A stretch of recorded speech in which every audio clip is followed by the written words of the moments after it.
dan akan dimoderatori oleh Ibu Rosyana Silalahi. Kepada beliau kami persilakan. Baik, terima kasih Mbak atas presentasinya yang luar biasa. Bapak Ibu, sahabat-sahabat, teman-teman mahasiswa Paramadina, selamat malam, assalamualaikum warahmatullahi wabarakatuh. Meskipun judulnya orasi ilmiah, saya rasa kita nggak perlu terlalu serius atau sok serius gitu, karena kita udah terlalu sering lihat pemimpin yang sok serius sehingga kantong matanya jadi terlalu tebal. Jadi lebih baik segala sesuatu yang bersifat intelek, serius itu dibawakan aja dengan santai. Yang penting kayak Mas Ican, produktif. Ya kan? Jadi Mas Ican tadi menggantikan Mas Anies udah cukup cocok. Rambut ikalnya udah miring. Cuman dari sisi look nggak terlalu kelihatan pinter aja. Tapi sih ada titelnya udah dapet lah ya, keriting-keritingnya. Cuman ya itu aja. Belum kelihatan presidential look-nya memang belum dapat. Jadi memang tugasnya sebatas bagi buku aja dulu. Tadi saya berharap saya dapat buku, Mas Saudari juga ada berharap dapat buku, paling 9 buku. Kok kita nggak dikasih? Tapi saya tahu lah, mereka yang dapat buku itu ketahuan memang lebih susah dari kita. Jadi perlu bagi buku. Kita kan mampu ya, Mas Saudari ya. Lo disuruh bikin riset udah 300 juta kan, masa buku aja kan? Ya nggak apa-apa. Memang kemana-mana harus terjadi subsidi silang. Jadi bukan karena jasa-jasanya itu dibagi buku, ya karena Mas Ican tahu persis kantong kalian. Mas Tosca kan ya banyak membantu orang-orang baik untuk menjadi pemimpin daerah, bantu Bang Faisal. Cuman saya sih cuma bilang ya, siapa yang dipegang Mas Tosca kalah dulu. Jadi ya harus ada redefinisi lah kalau ada chief of staff-nya Mas Tosca. Dan bantuin kan, kalau lagi kan. Ya memang sekarang tren kepala daerah ini kalau dulu kumis, satu kumis sudah jatuh, satu kumis lagi jatuh karena KPK, saya bingung juga Bang Faisal kenapa kumisan ya. Bukannya sekarang tren kumis sudah berlalu. Nah malam hari ini kita akan dengar tadi orasi ilmiah dalam rangka mengenang pemikiran Cak Nur. Memang tidak ada yang berubah sebenarnya dari Bang Faisal ini. Cuma sekarang lebih rapi. Kalau dulu jarang saya melihat Bang Faisal seganteng ini, batik merah, tangan panjang. Memang sudah kelihatan seperti gubernatorial look. Dan itu sekarang kelihatan ikut-ikutan. Sekarang tren kepala daerah atau tren calon kepala daerah harus botak dulu. Mudah-mudahan aja ya gitulah. Tidak ada yang berubah dari Bang Faisal. Satu hal memang meskipun di atasnya rapi, jangan lihat kakinya dan selalu dengan sepatu sendalnya. Tanpa membuang waktu lagi, Bapak Ibu sekalian, teman-teman mahasiswa Paramadina, kita berikan tepukan yang meriah untuk Bang Faisal.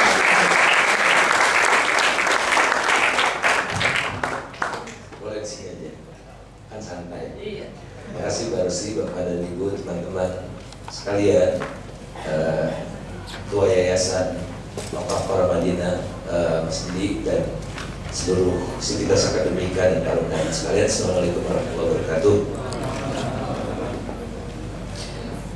Salam sejahtera.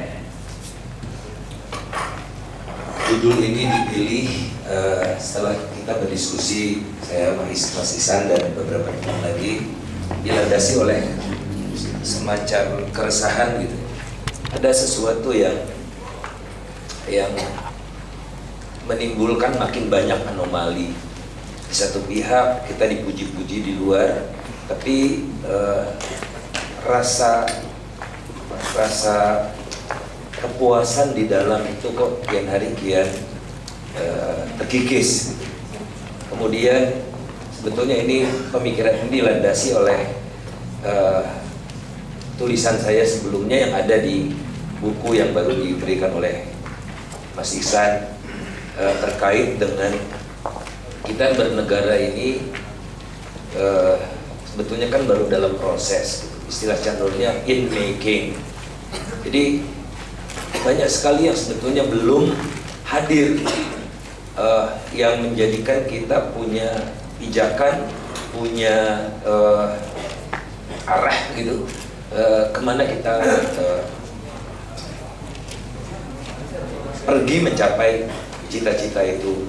Saya sampaikan beberapa hal yang missing di dalam konstitusi kita, tapi pada saat yang bersamaan juga muncul satu gerakan yang masif sekali nationwide gitu, yang mendorong yang mengusung so-called 4 pilar itu, jangan diutak-utik pokoknya gitu.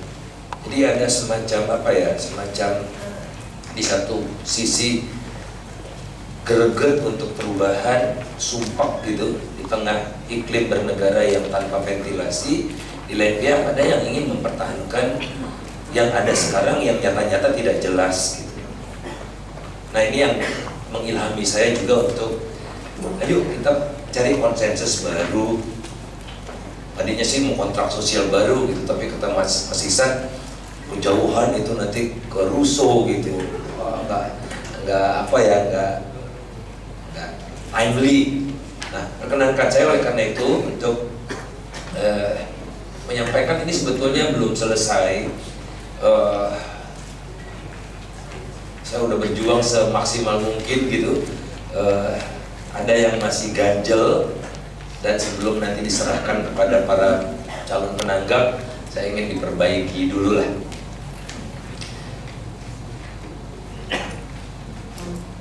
Saya mulai dari gambaran tentang ekonomi Indonesia yang luar biasa sebetulnya tidak luar biasa ya. Pertumbuhannya itu dalam 4 tahun terakhir bisa tidak dengan tren menurun. Indonesia adalah satu-satunya, tidak ada selain Indonesia yang pertumbuhannya modelnya seperti ini. Tidak ada duanya. Kita lihat ini, Singapura ambles dalam 4 tahun terakhir ini. Cina ambles, India ambles, semua ambles kecuali kita. Kita tuh steady dan trennya naik. Itu yang bikin negara-negara lain, pengamat luar negeri itu, ini ada sesuatu nih yang hadir di Indonesia yang sebelumnya tidak ada. Kemudian untuk kurun waktu 2000-2010 Indonesia berada di posisi ketiga dalam kinerja perekonomiannya, ketiga di dunia dengan pertumbuhan PDB ya. Jadi ini pertumbuhan yang indikator yang sangat agregat. Ini saya lepas saja. Ini pujiannya salah ada 2 aja lah ya. Ini majalah ekonomis sebelumnya paling kritis terhadap Indonesia. Nanti saya tunjukkan. But the biggest praise will be for Indonesia. Pokoknya bintangnya tahun 2011 udah Indonesia. Dan baru-baru ini 10 November, edisi 10 November, dikatakan Indonesia itu salah satu dari 3 negara di dunia dan salah satu dari 2 negara di dunia yang pertumbuhannya paling steady. Kalau yang lain udah kelepekan, kita steady pada level yang cukup baik. Dan teman kita adalah Bangladesh. Saya ingin garis bawahi tentang fenomena Bangladesh ini ya. Perkembangannya luar biasa. Dia sekarang mampu mengalahkan India dalam berbagai indikator kesejahteraan sosial. Angka harapan hidup sudah mengalahkan India. Lantas kalau tahun 90 angka harapan hidup perempuan lebih kecil dari lelaki, sekarang perempuan lebih tinggi dari lelaki. Bangladesh mampu untuk menurunkan jumlah anak per rumah tangga dari 6 orang pada tahun 90 menjadi 2 orang saja, sehingga perempuan di Bangladesh punya keleluasan untuk beraktivitas dengan kelompoknya dan beraktivitas ekonomi untuk meningkatkan kesejahteraan keluarga. Yang luar biasa, the role of women. Jadi peranan perempuan rasanya harus menjadi salah satu ikon dari pembangunan ekonomi Indonesia juga.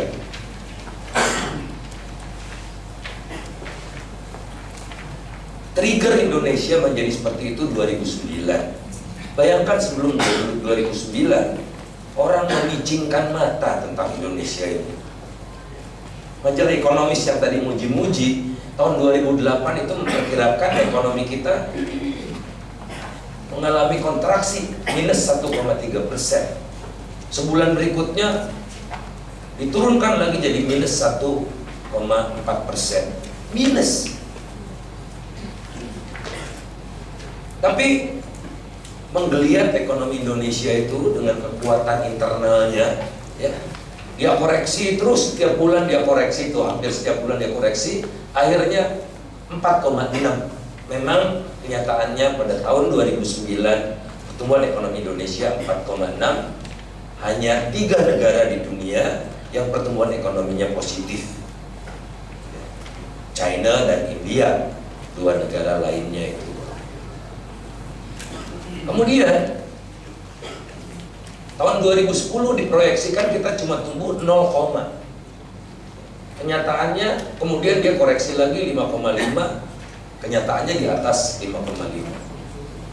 Di tulisan saya sebutkan juga Bank Dunia, IMF memperkirakan pertumbuhan ekonomi kita cuma 2,8. Jadi orang underestimate semua tentang Indonesia. Indonesia seolah-olah sama saja dengan negara-negara lain yang mengalami kehancuran akibat krisis di Amerika Serikat. Faktanya berbeda.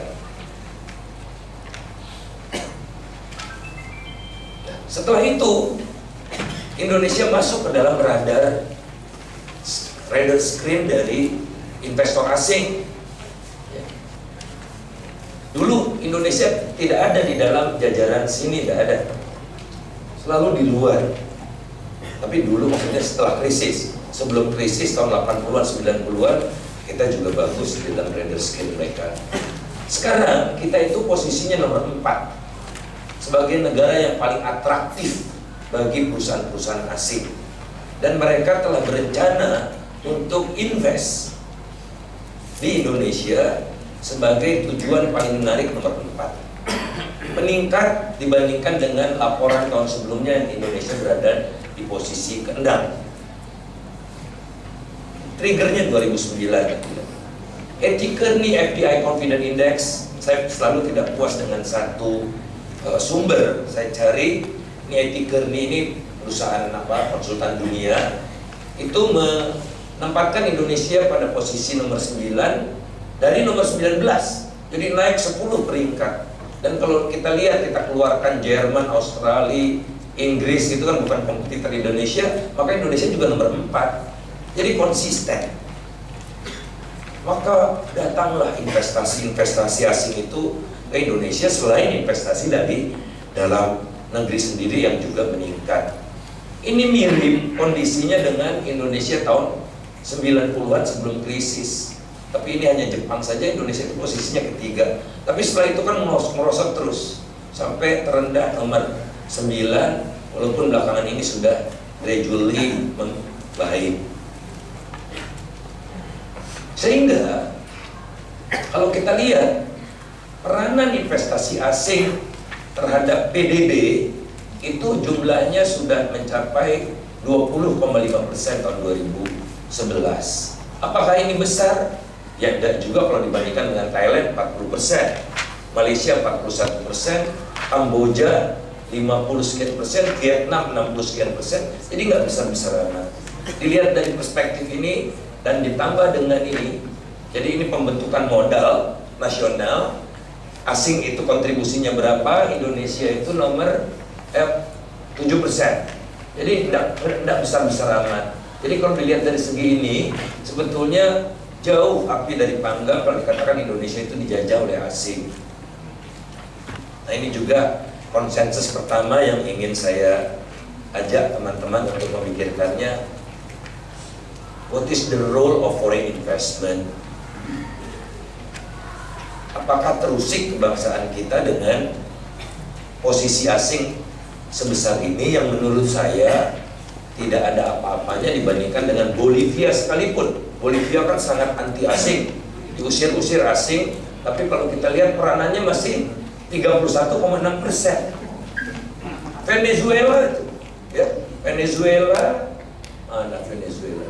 Ini 14%. Turun memang, tapi tidak nol gitu. Demikian juga di sini kalau kita lihat Chili misalnya, di sini 30%, Indonesia cuma 7%. Jadi dalam komparasi Indonesia itu jauh, justru selama ini kurang disapa oleh asing.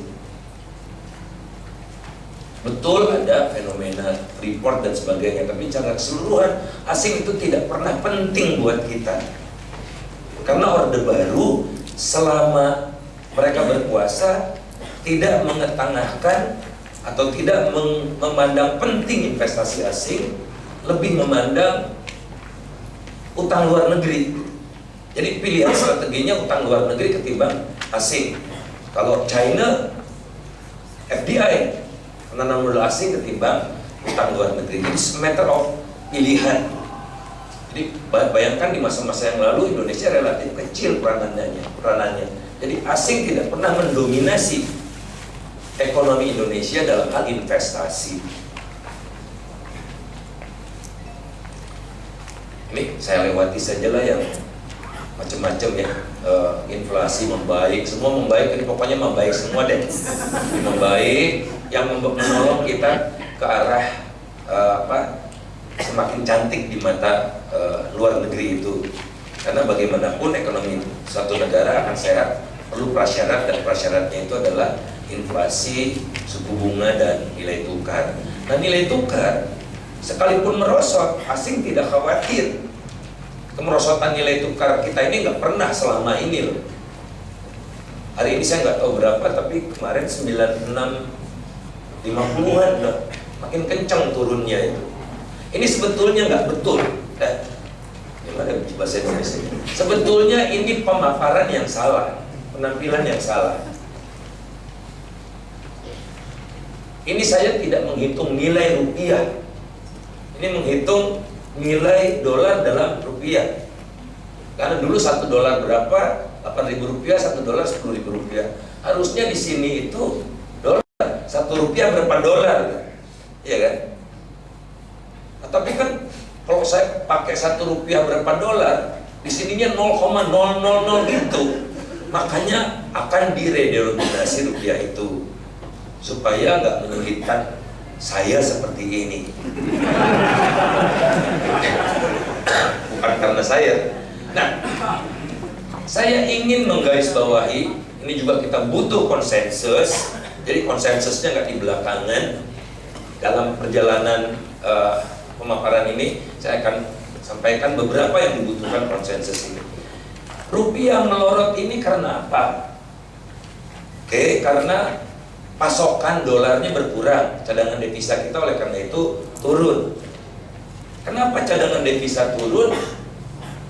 Karena kita jeblok di income net.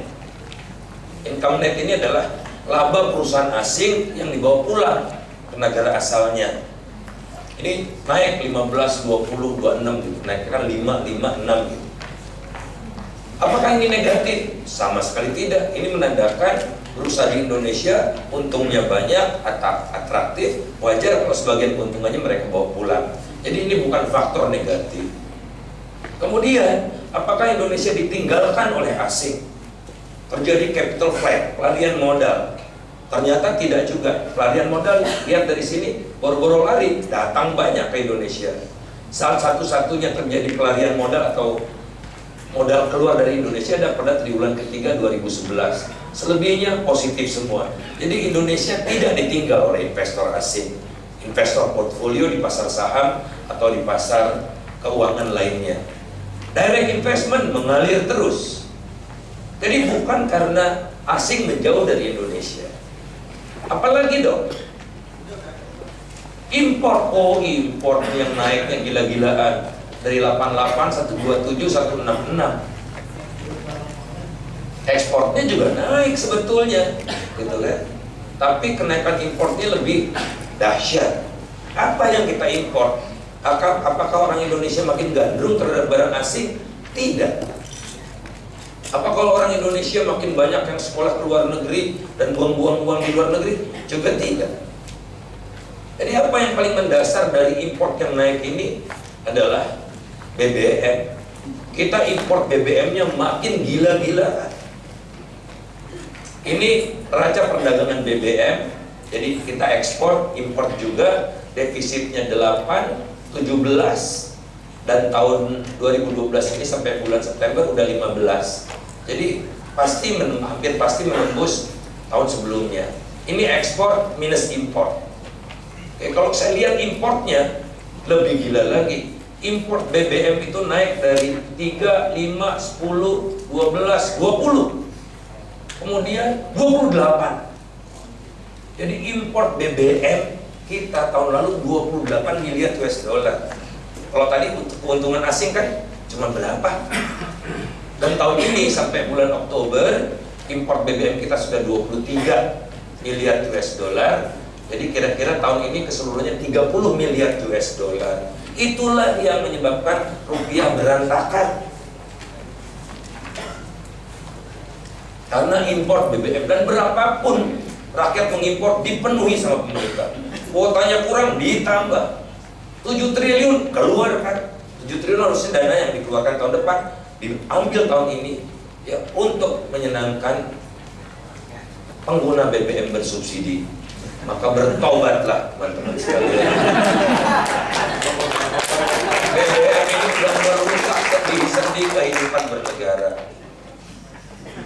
Kita lihat gas kita sudah tidak bisa menutup defisit BBM. Migas kita sudah defisit. Dan untuk pertama kalinya dalam sejarah Indonesia, neraca perdagangan kita defisit. Ada yang mengatakan karena Lion Air beli pesawat 3, gak ada apa-apanya. Pesawat disalahkan, dan tidak ada pembelian pesawat tunai, tidak ada. Jadi utang kan uangnya masuk dulu, lantas pesawatnya dibeli, ya impas. Jadi tidak ada pengaruh dari pesawat itu, praktis tidak ada. Jadi BBM lah yang merusak sendi-sendi kehidupan kita. Dan harus ada kontrak sosial baru nih. BBM mau diapakan? Udah merusak sendi-sendi kehidupan bernegara, berekonomi. Lantas kita merampok hak generasi yang akan datang karena kita mengkonsumsi lebih banyak sekarang gitu. Dan banyak lagi. Bukti bahwa ekonomi Indonesia, bukti bahwa rupiah itu tidak merosot, bukti bahwa rupiah itu merosot bukan karena pemburukan faktor-faktor fundamental adalah saham naik terus. Kalau ekonomi sakit beneran, itu efeknya paralel untuk saham dan mata uang. Sekarang mata uang kita saja yang melemah, saham kita tidak. Jadi jelas bahwa BBM adalah penyebab utama yang menyebabkan rusaknya rupiah. Jadi tidak mempengaruhi persepsi asing terhadap ekonomi Indonesia. Pertanyaan berikutnya adalah, kenapa asing itu kok mau datang ke Indonesia padahal iklim berbisnis di Indonesia masih buruk? Kita lihat ini tambah buruk lagi. Kalau tahun lalu nomor 31 kita posisinya angkanya 31, sekarang 30. Jadi semakin tinggi semakin baik. Seperti misalnya Singapura itu 100, kita cuma 30, turun. Jadi memburuk iklim berusaha di Indonesia. Governance-nya juga memburuk. Ini saya lewati aja. Ini kita lihat rule of law makin buruk. Ini membacanya dari yang bawah ini 96, tengah 2006, dan yang paling atas 2011. Jadi rule of law makin buruk. Regulatory policy makin buruk. Kok pada datang semua? Ini udah saya lewati saja ya. Ini nanti teman-teman bisa lihat sendiri biar cepat. Korupsi masih kampiun kita. Terusnya masih merah terus. Ya, nomor 100 kita indeks persepsi korupsinya menurut TI. Menurut PRC kita itu paling korup tahun 2009 dan 2010. Nomor 16 terendah gitu kan, paling korup. Syukur tahun lalu kita jadi runner up. Ya, digantikan juaranya oleh Kamboja. Seburuk itu, mengapa mereka tetap datang ke Indonesia? Tidak lain tidak bukan karena daya tarik jangka menengah dan panjang Indonesia yang sangat menjanjikan. Pertama adalah penduduknya sangat muda. 2/3 penduduk Indonesia muda. Ya, bahkan 55% penduduk Indonesia itu usianya 15 sampai 49. Siapa yang nggak ngiler melihat penduduk yang seperti sekarang? Italia, Jepang, Amerika Serikat udah nggak bisa pertumbuhannya di atas 4% lagi karena tidak ada yang bekerja. Makanya kalau saya main Twitter itu selalu yang mengesalkan itu, mau nggak jadi permanent resident di Amerika? Yes, no-nya nggak ada. Nggak ada, yes aja. Sehingga dependency ratio kita turun, ya, yang menyebabkan inilah masa-masa keemasan buat Indonesia itu. Kemudian strata menengahnya meningkat luar biasa. Ya. 56,5% penduduk Indonesia sudah di strata menengah, udah bisa cicil sepeda motor. Dan strata menengah ini akan meningkat luar biasa. Yang pada tahun 2015 ini yang hitam kelas menengah bawah, yang merah menengah tengah, dan yang kuning menengah atas. Kita lihat menengah tengahnya akan terus meningkat lebih cepat, dan tahun 2020 menengah tengahnya udah mengalahkan menengah bawah. Dan 2025 menengah atasnya naik luar biasa. Coba bayangkan, era ini belum terjadi, baru di era sini aja kita udah pusing menyediakan infrastruktur. Udah gila-gilaan pola konsumsi kita. Istilahnya batu dibakar juga laku. Apa aja laku. Coba bayangkan kalau sudah seperti ini. Yang terdepan adalah kelas menengah tengah dan menengah atas. Pola konsumsi kita akan seperti apa? Dan terbayangkan. Siapa yang nggak ngiler? Dan mereka tidak akan menunggu sampai itu terjadi. Mereka sekarang bikin fasilitas produksi agar tatkala waktu itu datang, mereka sudah siap untuk menawarkan berbagai macam kebutuhan. Itu hebatnya Indonesia.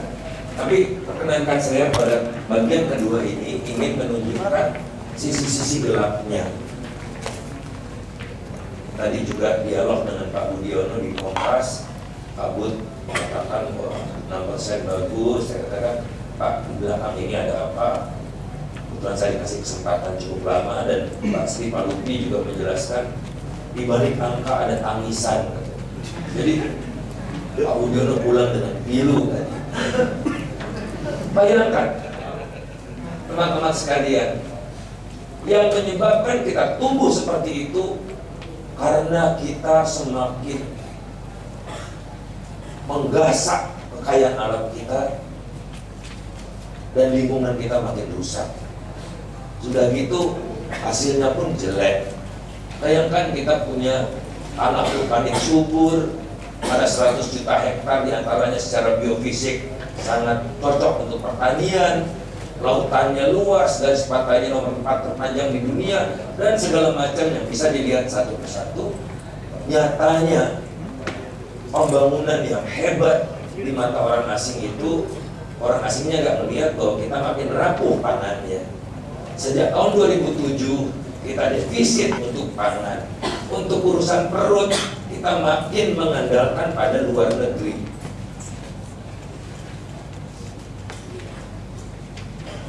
Ini nggak bisa ditolerir. Kemudian manufaktur juga makin loyo. Kita lihat defisit manufaktur. Ini ingat loh, ini terjadi ketika presidennya adalah doktor ilmu ekonomi pertanian.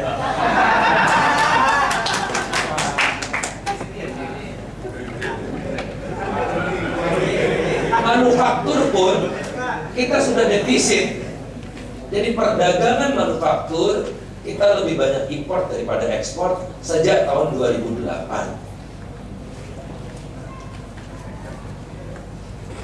Nah, oleh karena itu kita nggak bisa main-main. Pertumbuhan 6% itu terlalu kecil buat kita. Karena apa? Udah mahal gitu ya ongkosnya, juga tidak membuat masa tua kita sejahtera. Coba bayangkan kalau kita tumbuh begini saja, pada tahun 2030, tatkala aging sudah terjadi, kalau boleh saya balik ke sini, 2030 itu kita mulai aging, ini penduduk usia tuanya mulai naik, dan dependency ratio mulai naik. Sekarang kan dependency ratio turun. Dependency ratio adalah nisbah antara penduduk yang bekerja terhadap yang tidak bekerja. Jadi satu orang bekerja menanggung berapa orang yang tidak bekerja. Nah mulai nanti itu naik. Jadi kita punya kesempatan sampai 2030. Kalau udah 2030 kita makin sulit. Nah pada tahun 2030, kalau aging itu terjadi, kalau kita growth-nya cuma 6%, kita masih kere. Pendapatan per kapita kita hanya 3.583 berdasarkan harga konstan dolar tahun 2000. Jadi inflasi sudah saya hilangkan. Kalaupun kita seperti cacing kepanasan mampu mendorong pertumbuhan sampai 10%, per kapita kita baru 7.000, jauh lebih kecil daripada negara-negara lain yang telah memasuki aging lebih dulu dari kita. Jepang tahun 70 itu pada waktu itu dia 17.000 dan sebagainya, kita lihat jauh, kita masih kere lah pada waktu 2030. Jadi nggak bisa kita diam saja. Oleh karena itu, mengingat negara kita masih relatif harus banyak dibimbing, negara harus lebih aktif. Jadi konsensus ketiga, negara sepakatkah kita untuk mendorong agar negara lebih aktif dalam kegiatan berbangsa dan bernegara. Ya, tidak boleh tinggal diam, ya, tidak boleh terkesan absen dari berbagai kehidupan berbangsa dan bernegara. Mengapa saya katakan peran negara kita sampai sekarang itu terbatas? Tengok saja dari belanja pemerintahnya yang hanya menyumbang 9% dari kue nasional. Padahal Amerika yang neolib itu, yang sedapat mungkin peran negara disingkirkan, itu lebih dari 2 kali lipat peran negaranya.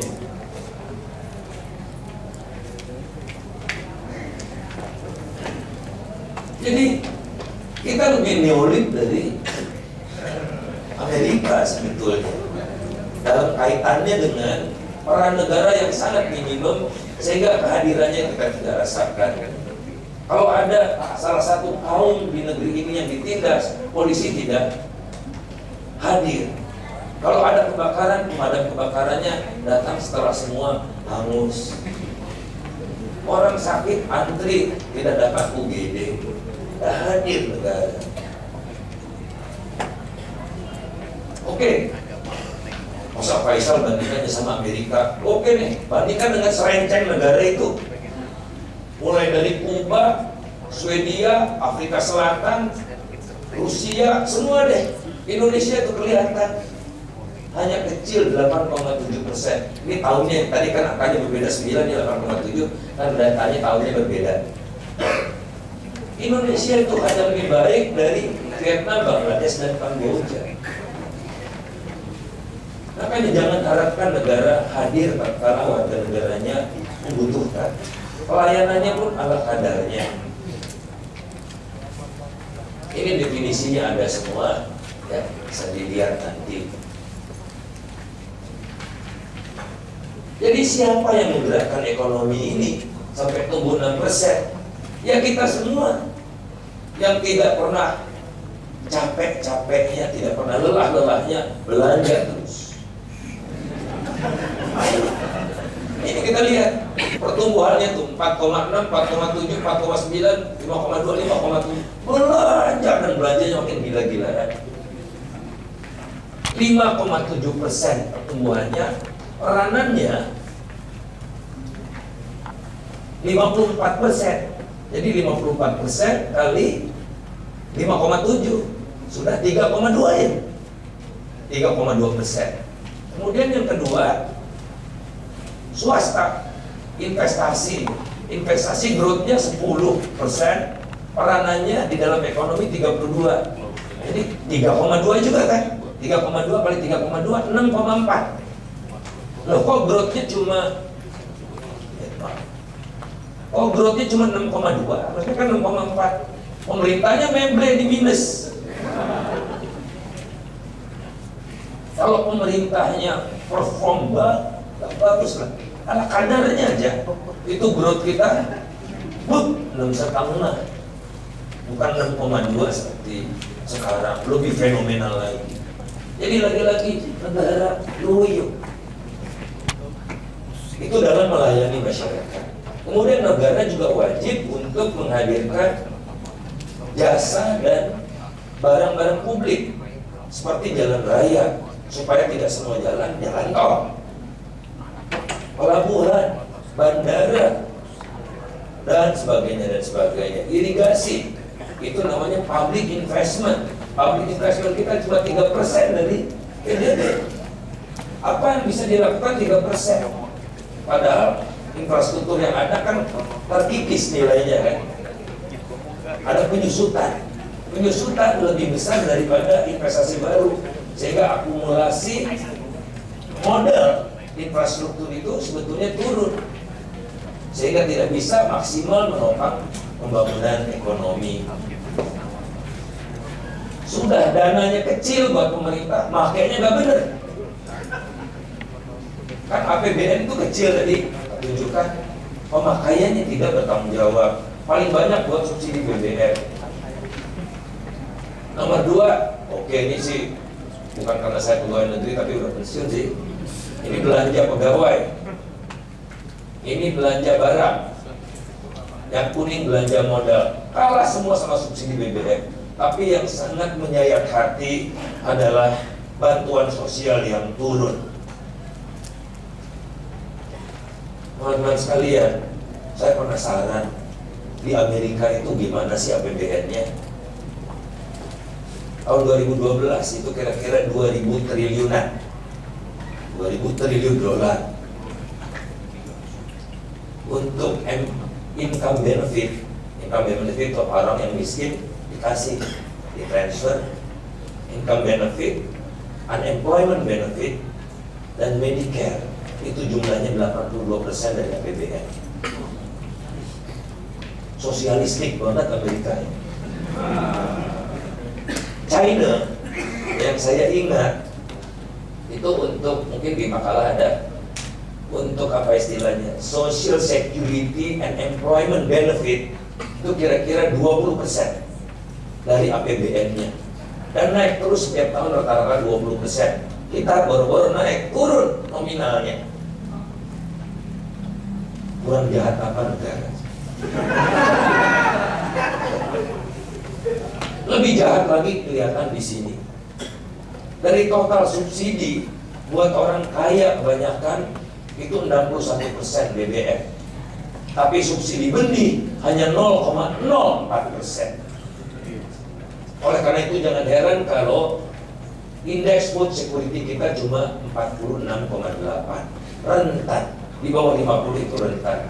Kalau ada apa-apa kita bisa krisis pangan, tidak bisa memenuhi kebutuhan pangan rakyatnya.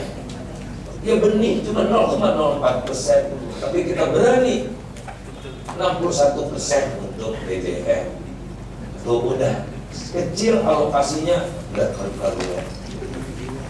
Jadi sebetulnya in the absence of government kita bisa tumbuh tadi 6,4. Justru gara-gara ada government jadi 6,2. Sudah gitu, government itu kelakuannya seperti ini. Jadi pemerintah pusat sering mengkritik daerah, katanya daerah tuh udah dikasih dana perimbangan kan, dana alokasi umum, uangnya nggak dipakai untuk dibelanjakan tapi ditaruh di bank pembangunan daerah. Bank pembangunan daerah membeli SBI, jadi balik lagi ke Jakarta. Jumlahnya total yang dibawa ke SBY itu cuma 85 triliun. Yang paling nggak becus adalah pemerintah pusat sendiri. Kita lihat pemerintah pusat dapat uang dari pajak-pajak kita, itu bukan dibelanjakan tapi disimpan di BI. Jumlahnya kadang-kadang mencapai 200 triliun, tapi rata-rata 150 triliun. Jadi jangan mencerca daerah karena pemerintah pusatnya sendiri dan becus ngurus duit. Lebih sedih lagi kita karena belanja pemerintah itu numpuk di bulan Desember. Hanya Indonesia dan India yang seperti itu. Negara-negara lain merata setiap bulan pengeluarannya itu. Jadi tidak menimbulkan. Kalau Desember kan masyarakatnya belanja banyak, ini ditambah pemerintahnya belanja banyak, buat inflasi lah, gila-gilaan. Sehingga darah itu tidak mengucur ke tubuh perekonomian secara merata sepanjang tahun. Darahnya banyak mengucur, jadi sia-sia kalau kebanyakan darah juga. Inilah kekelakuan pemerintah pusat sampai sekarang. Jadi harus ada nih konsensus baru untuk mengoptimalkan peran negara. Mungkin ada persoalan, mungkin Pak Didi tahu sekali budget cycle-nya barangkali harus dibenahi, hubungan keuangan pusat daerahnya dan sebagainya. Nggak bisa kita diskusikan semua malam ini. Peran negara tidak terasa, kemudian kita sedang produktifnya. Sayang kalau masa produktif ini kita sia-siakan. Nah, bagaimana caranya untuk meningkatkan peran negara agar hadir secara proper mendukung kehidupan masyarakat dan kegiatan ekonomi? Ya, pilihannya cuma dua, pajak dinaikkan. Kalau pajak dinaikkan, pemerintah punya uang untuk digunakan lebih banyak bagi pelayanan masyarakat. Ini pajak kita nggak karu-karuan naik turun, nggak ada di dunia ini pajak tuh naik turun kayak begitu, nggak ada. Ya stabil. Masa tax ratio turun nggak karu-karuan dari 2008 ke 2009, nggak ada deh. Menandakan di perpajakan kita kacau. Dan kita pajaknya paling rendah di dunia setelah Amerika Serikat. Amerika pajak pemerintah federalnya kecil karena sebagian pajak diserahkan kepada pemerintah negara bagian kan. Jadi Indonesia tidak mau meningkatkan pajak. DPR minta Pak pemerintah naikkan pajak, kata Pak Agus nggak mau, udah DPR-nya diam. Kemungkinan besar DPR-nya juga nggak bayar pajak benar. Kemudian apalagi untuk mendorong, kalau pemerintah ingin dorong pembangunan, ya utang kan, utangnya turun terus. Dan bangga kita sekarang tingkat utangnya terendah di dunia. Singapura kenapa makmur? Ya karena ngutang. Nunggu kita kaya baru kita bangun jalan yang benar. Nunggu kita kaya baru bikin pelabuhan, bandar-bandar dan bandar yang benar. Kalau kita nunggu kaya, udah di 20-30, kala kita udah tua semua. Kan masa keemasan untuk pinjam adalah tatkala kita masih muda. Mahasiswa baru tamat, itu bank pada datang pakai kredit card. Kalau saya nggak pernah didatangi bank lagi. Kamu udah tinggal sedikit lagi. Dan kita lihat ini, utangnya itu bukan utang luar negeri. Kita sepakat, konsensus kita tidak mau lagi utang luar negeri. Utang kepada rakyat sendiri. Dengan mengeluarkan surat utang, kita yang beli. Lihat Indonesia sama Vietnam aja kalah. Surat utang di Indonesia yang dikeluarkan oleh negaranya yang abu-abu, yang merah dikeluarkan oleh swasta cuma 13%. Jadi bangun jalan tol pakai pinjaman dari bank. Bank dari mana uangnya? Dari deposito 3 bulan sampai 1 bulan. Ya pasti mahal. Makanya jalan tol juga mahal. Masa begini terus bernegara? Nah, ayo kapasitas utang kita tuh masih bisa dinaikkan. Nggak gila-gilaan seperti Amerika dan Eropa tentu saja. Dan rating kita udah membaik. 4 dari 5 rating agency telah menempatkan kita di investment grade. Jadi kalau kita ngutang, ongkosnya makin murah. Malah kita bertekad untuk menurunkan derajat utang kita sampai 0. Nah, perlu konsensus tentang utang ini. Utang ini justru adalah penambah darah segar buat ekonomi. Kalau kita berutang kepada rakyat kita sendiri, bunganya lari kepada rakyat kita sendiri. Dan terus mengalir gitu, menyebabkan jantung kita makin sehat. Apa yang menjadi concern ini harus dipercepat karena jaminan sosial nasional itu baru 2019 akan diterapkan untuk pensiun. Jadi 2014 baru, dan jaminan kesehatan saja, BPJS kesehatan. Pada lihat teman-teman sekalian, yang namanya negara-negara yang berperadaban itu melaksanakan sistem pasar, jaminan sosialnya juga sempurna. Dari industrial accident sampai family allowance. Di negara maju nggak malu mereka punya BLT. Hampir semua negara ini punya BLT, tapi built-in. Kalau BLT kita mau pemilu aja kan. Family allowance ini BLT yang ada sejak tahun 30 di Belgia, 54 di Jerman, di Inggris tahun 45. Nggak malu mereka. Itu kewajiban negara. Karena ada masyarakat yang tidak mampu untuk deal di pasar. Bagaimana? Tidak bisa dikasih kailnya gitu, tidak bisa. Dia mancing aja nggak kuat kok tenaganya. Ini harus disantuni. Wajib ada di setiap negara yang menganut sistem pasar. Dan uang-uang ini dari iuran mereka yang mampu. Coba lihat dari iuran kesehatan aja. 10 tahun ke depan kita bisa dapat 632 triliun dan jaminan hari tua 758 triliun. Totalnya dalam 10 tahun kita bisa kumpulkan uang 1.500 triliun, uang darah dan keringat rakyat. Nah, karena rakyatnya masih muda, pensiunnya masih lama, uang tabungan buruh itu bisa dibelikan obligasi pemerintah itu atau obligasi BUMN. Jadi kita nggak perlu utang ke luar negeri, nggak perlu mengundang swasta yang konyol-konyol itu. Kadang-kadang kan swasta nasional kita lebih jahat dari asing ya. Merampoknya lebih berani karena ngerasa ini negara gua, suka-suka gua dong. Dulu bapak gua pejuang, sekarang gua dong. Ya, kayak gitu. Kalau asing nggak berani kayak gitu. Gak usah sebut namanya lah. Kemudian istilahnya tuh kalau di anggaran itu kita tuh bisa leluasa atau tidak untuk ngutak-ngatik gitu buat kesejahteraan rakyat. Jadi ada namanya Wiggle Room Index.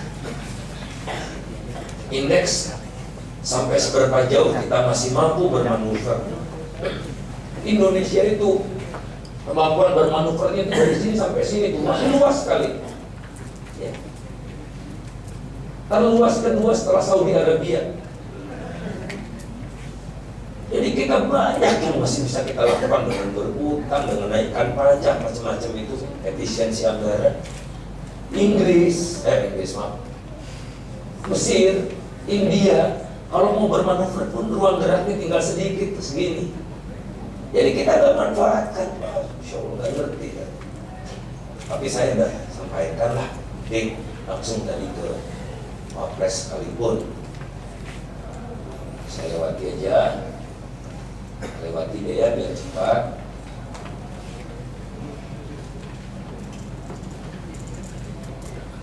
Kita juga harus punya konsensus untuk persoalan ini. Pertumbuhan kita lumayan baik, cemerlang di berbagai sektor, tapi ketimpangan kita luar biasa naiknya kencang. Ini koefisien kita udah nembus 0,4. Tadi ada presentasi tentang Brazil masih 0,5, lebih buruk Brazil memang. Distribusi pendapatan kita pun menunjukkan 20% terkaya naik terus share-nya, sementara 40% termiskin turun terus. 40% menengah juga turun terus. Ini ngitungnya pakai konsumsi. Jauh lebih parah ketimpangan kita dari yang digambarkan oleh angka ini. Sebagai indikasi saja, kita lihat 54% buruh kita adalah buruh informal, pasti upahnya di bawah minimum, hampir semua. Kemudian ada lagi 38% yang bukan buruh informal, tapi dia tidak punya kontrak kerja. Ditambah ini semua 92%. Kira-kira gajinya yang mepet-mepet UMP. Jadi yang hanya menikmati gaji bagus dengan segala macam benefitnya adalah permanent contract employees yang 6% ini. Ditambah dengan employer-nya 2%. Ini kalau 8% dibandingkan ini kan jomplang sekali. Dari situ kelihatan distribusi pendapatan kita sangat jomplang. 40% orang terkaya di Indonesia, 40 orang terkaya di Indonesia itu bisa ditanya apa Forbes itu kira-kira kalau ditambah totalnya 1% orang terkaya bisa menguasai sampai 40% kekayaan nasional, pendapatan nasional. Dan mengerikannya lagi tadi konsisten, orang-orang kaya di Indonesia kecuali pemilik pabrik rokok bergerak di industri yang rusak alam.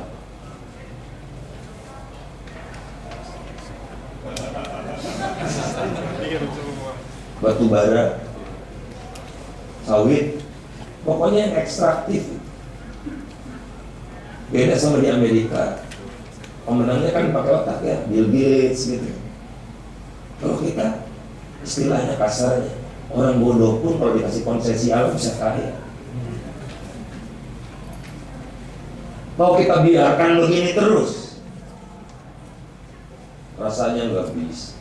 Harus dibuat sedemikian rupa supaya laba mereka turun, atau supaya porsi negaranya lebih banyak untuk didistribusikan ke rakyat yang lain.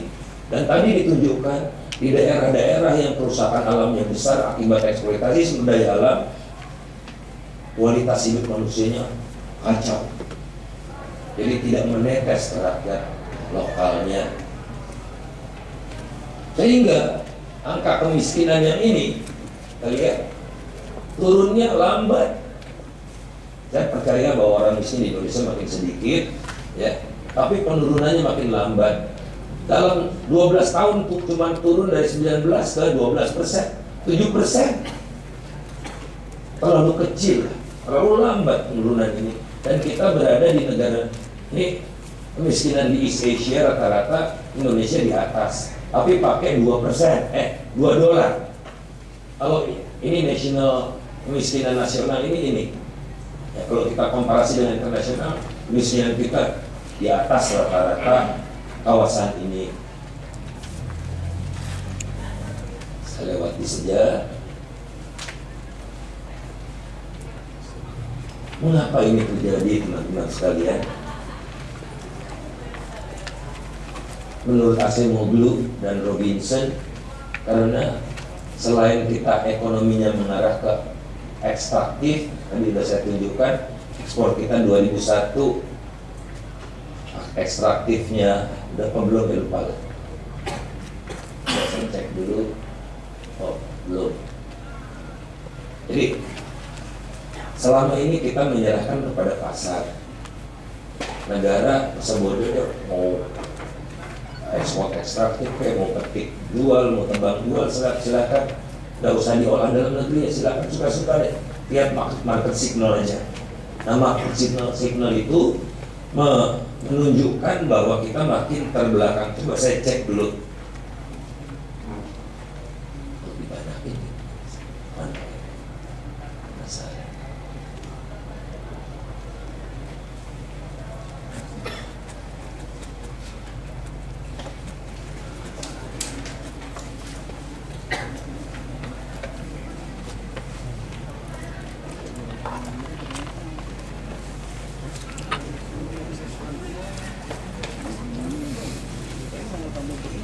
Maaf, tidak ada.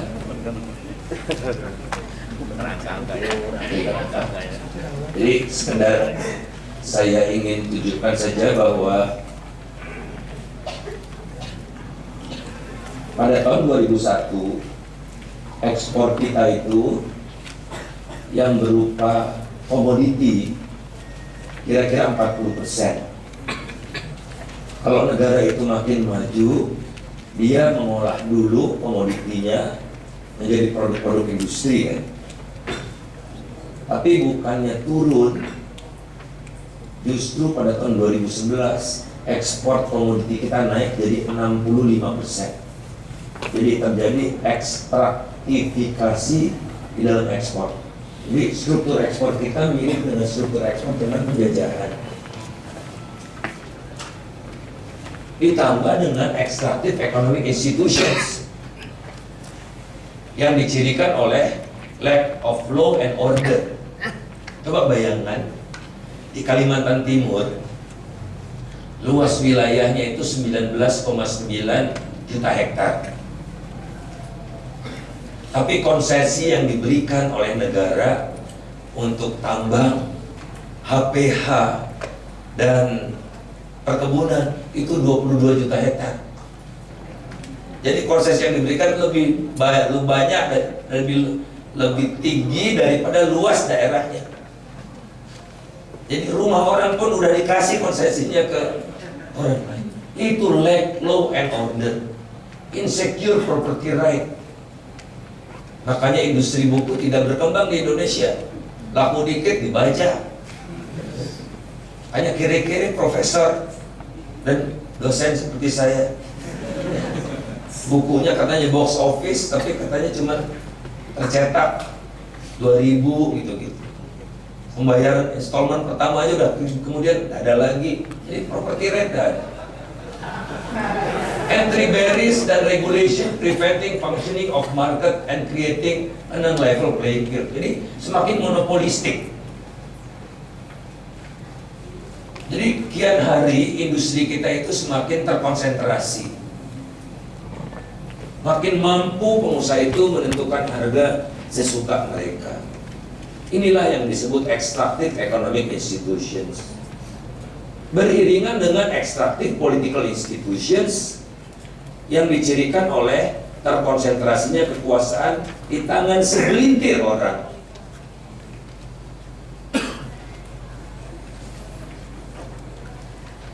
Mereka tidak punya kendala untuk melakukan apapun sesuka hati mereka, membawa bangsa ini ke kiri, ke kanan, suka-suka seperti mengayunkan begini tanpa ada kendala berarti. Kemudian check and balances dan rule of law tidak tegak. Dengan extractive political institutions ini, elit bisa leluasa merampok hak-hak rakyat. Merampok istilah Acemoglu, merampok rente ekonomi dengan sesuka hati mereka, dengan manipulasi, dengan nyogok seperti yang dilakukan oleh Ibu Hartanti Murdaya misalnya. Apa sih artinya nyogok 2 miliar? Keuntungan dari sawit per hektar itu besar sekali, 40%.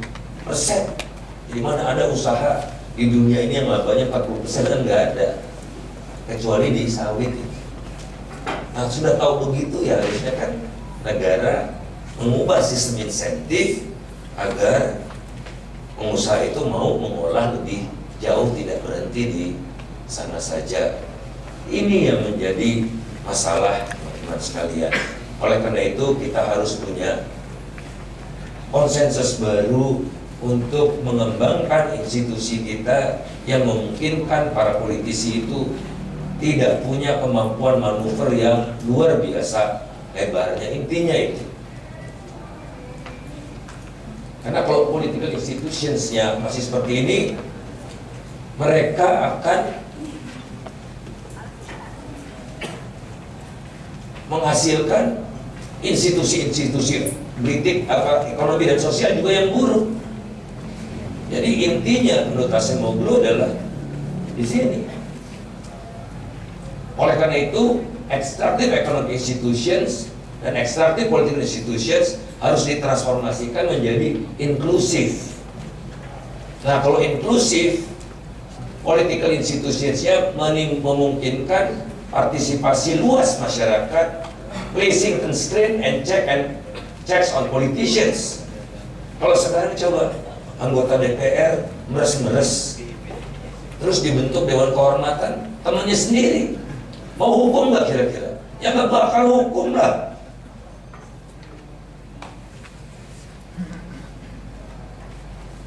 Jadi harus ada checks and balances. Nah, ini juga yang saya sampai pada kayak sebagai contoh saja betapa ribetnya kita bernegara ini. Kita menganut presidensial. Kalau di presidensial itu presidennya dipilih langsung oleh rakyat. Tapi sejak zaman Bung Karno sampai Megawati yang milih presiden siapa? MPR. Presidensial ngakunya munafik sekali. Sejak baru zaman Pak SBY lah presidensial. Tapi sejak itu kekuasaan presiden dipreteli oleh DPR. Jadi wah, kacau nih kalau begini terus. Dan di presidensial ada namanya koalisi. Mana ada koalisi? Tapi koalisinya tanpa ongkos. Jadi ada partai mendukung pemerintah gitu. Tapi kalau partai itu merasa ingin kritik pemerintah, dia ngeritik aja. Kalau di India kan mundur partainya karena udah tidak sejalan lagi, tidak saluan lagi. Di sini, oh terserah presiden kalau mau mencat lah. Jadi tidak ada ongkos untuk balelo. Rasanya kita nggak bisa begini terus bernegara. But also some degree of political centralization for states to be able to effectively enforce law and order. Jadi peran negara harus hadir. Dan di makalah itu saya sampaikan konsensus yang harus dibentuk adalah bagaimana peran negara dan peran pasar dan bagaimana kita menyikapi inequality. Konsensus itu dari mana saya bayangkannya ya dari pemikiran Cak Nur. Banyak sekali Cak Nur menulis buku tentang masyarakat madani, tentang kisah-kisah di masa Rasulullah SAW. Misalnya waktu perjanjian Hudaybiyah, waktu Rasul masuk ke Mekah, kemudian waktu pidato di Haji Wada, itu keren banget ya. Makanya saya heran kok ada radikalisme di dalam Islam, itu saya nggak habis pikir. Di Piagam Madinah itu semua Yahudi yang nggak beragama pun dikasih hak yang sama, asal bayar kewajibannya, istilahnya pajak gitu ya. Dilindungi oleh negara. Kemudian tidak ada salahnya kita ngalah sebentar gitu ya untuk memperoleh hasil yang lebih baik. Di perjanjian Hudaybiyah nggak bagaimana Rasulullah itu dikerjain sama kafir Quraisy itu ya. Perjanjiannya nggak adil sampai Sayyidina Umar marah-marah ke Rasul. Rasul kok gini mau tekan dan tidak dikatakan Muhammad Rasulullah, nggak boleh Muhammad bin Abdullah. Jadi tidak mengakui dia kerasulan Nabi. Ditekan tetap sama Nabi.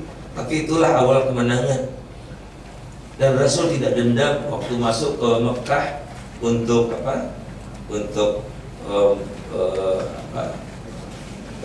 menandakan bahwa sudah tumbang lah gitu rezim Quraisy itu. Rasul katakan kan, bagi orang-orang Quraisy, kafir Quraisy yang ada di rumah, kami nggak apa-apakan, nggak ada dendam sekali. Dan di Haji Wada itu dikatakan oleh Rasulullah tidak ada warna kulit, perbedaan warna kulit, agama dan sebagainya. Yang berbuat baik sajalah yang kita promosikan. Jadi dari sini harusnya sebagai umat yang konon kita sangat beragama gitu, walaupun secara formal barangkali substansinya belum, rasanya lebih mudah untuk melakukan atau membentuk konsensus baru, tidak ngotot-ngototan, dengan penuh kejujuran. Yang saya katakan dengan penuh kejujuran dan keterbukaan.